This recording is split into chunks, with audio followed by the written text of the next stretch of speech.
Hey guys, Ron here once again. Good evening, good evening. It's Saturday night. Hope everyone is having a great weekend.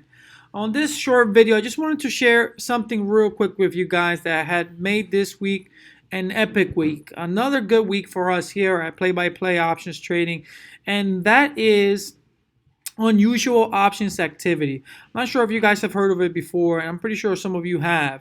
And basically, what we're looking at here when we're taking a look at this is, the volume and open interest that's coming in on these strikes, on these options contracts that you see here playing out weekly on the monthlies.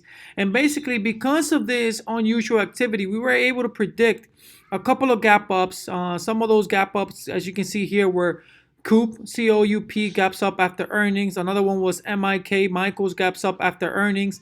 Another one I called out was Palo Alto Networks and Lulu. All of these had definitely gapped up after earnings, after their earnings announcement. And all of this was easy to predict if you just took a look at what was going on with the options activity. And I'm going to go through one example that definitely caught my eye on Friday because I was like, man, this looks completely abnormal. But as you can see here, Lulu definitely gapped up after earnings. The earnings call that was after hours. Another one that I had predicted was Michael's. Let's take a look at Michael's. This is Michael's earnings here, pre-market earnings, and this is pretty much what it did. It closed here on the 3rd, gaps up, opens with a gap, and then it sells off. Same thing happened to Palo Alto Networks, Coop. Check this one out, which I then actually called that, it's likely to, even though it's gonna gap up, it's likely to sell off for the day as it normally does every Q2.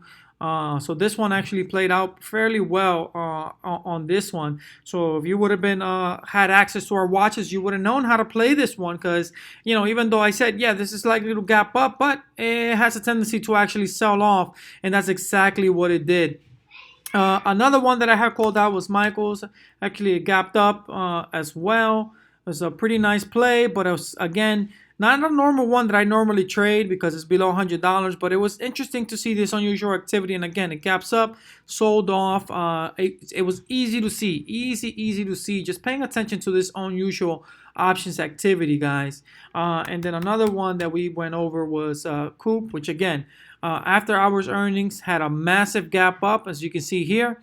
Rallies a little bit in the morning for the first 10 minutes, and then it sells off nicely. So if you were shorting or buying puts up at this level, you would have been able to make a nice little profit here on the way down.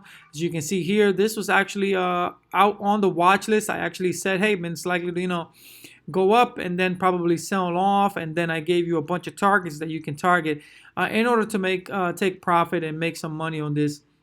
So that's some of the call outs that we have made this week. It was a great week. But the one that I wanted to talk about tonight was Home Depot, guys. Check the Home Depot out.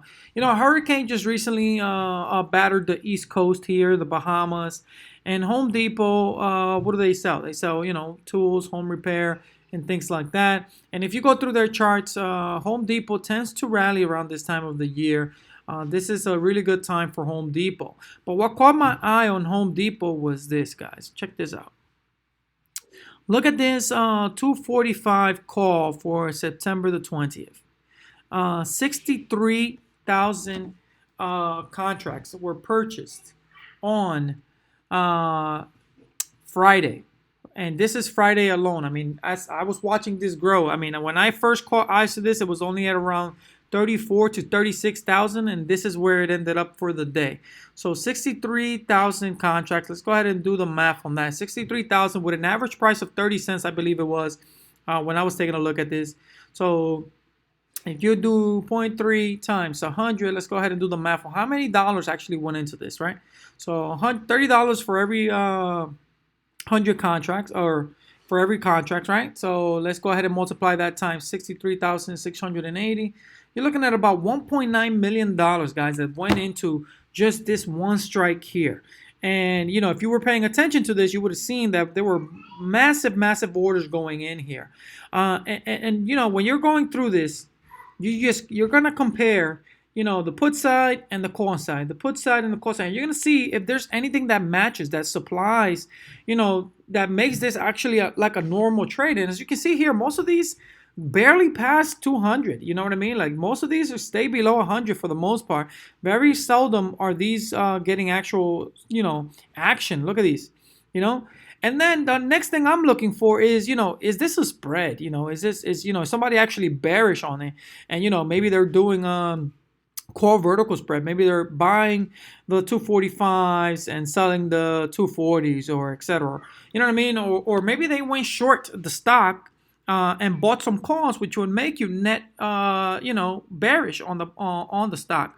But that's not what I see here, guys. This is a lot of money went into this stock here at 245, which suggests that somebody's expecting a move to come in and bring Home Depot over 245. And that's what I'm noticing here. That's what I saw on Lulu, PANW, and the rest. And this one by far has trumped the rest of them because this is a massive, massive order compared to the regular volume that you see on the stock itself. So again, multiply those 63,680 contracts times 100, and you're looking at 6.3 million shares. Compared to the average volume, that's double the volume, guys, and all of that went into just one strike. This is a massive, massive order, and this is definitely what I call unusual options activity. So just go ahead and, guys, and if you're not familiar, get familiar and get used to paying attention to this volume that comes into these strikes and these options contracts, because it will definitely help you make better decisions and see what is likely to happen in the next trading session. That's pretty much it for today, guys. I will see you guys on the next video. I hope you guys enjoyed. Don't forget to subscribe.